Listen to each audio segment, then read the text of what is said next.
आपण पाहत आहात नाशिक खबर न्यूज, जनतेचे हक्काचे व्यासपीठ। नाशिक गंगापूर पोलिसांची मोठी कारवाई, मोबाईल स्नॅचिंग टोळी चेरबंद, 6 लाखांचा मुद्देमाल जप्त। नाशिक शहरातील मोबाईल हिसकावून पळ काढणाऱ्या सराईत गुन्हेगारांविरोधात गंगापूर पोलिसांनी मोठी कारवाई करत 2 आरोपींना अटक केली आहे। आरोपींकडून विविध कंपन्यांचे 21 महागडे मोबाईल फोन तसेच चोरीच्या 5 मोटरसायकली असा एकूण सुमारे 6 लाख रुपयांचा मुद्देमाल जप्त करण्यात आला आहे। 2 मे 2026 रोजी डीके नगर परिसरात एका नागरिकाचा मोबाईल हिसकावल्याची घटना घडली होती। या प्रकरणी गंगापूर पोलीस ठाण्यात गुन्हा दाखल करण्यात आला होता।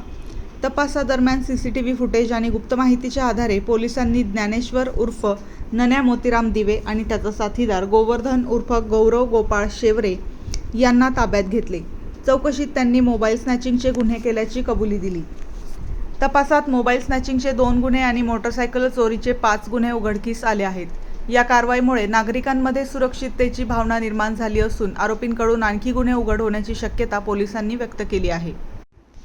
ही उल्लेखनीय कामगिरी पोलीस आयुक्त संदीप कर्णिक, पोलीस उपायुक्त मोनिका राऊत आणि सहाय्यक पोलीस आयुक्त सुधाकर सुराडकर यांच्या मार्गदर्शनाखाली वरिष्ठ पोलीस निरीक्षक अशोक शर्माळे तसेच गंगापूर पोलीस ठाण्याच्या गुन्हे शोध पथकाने केली।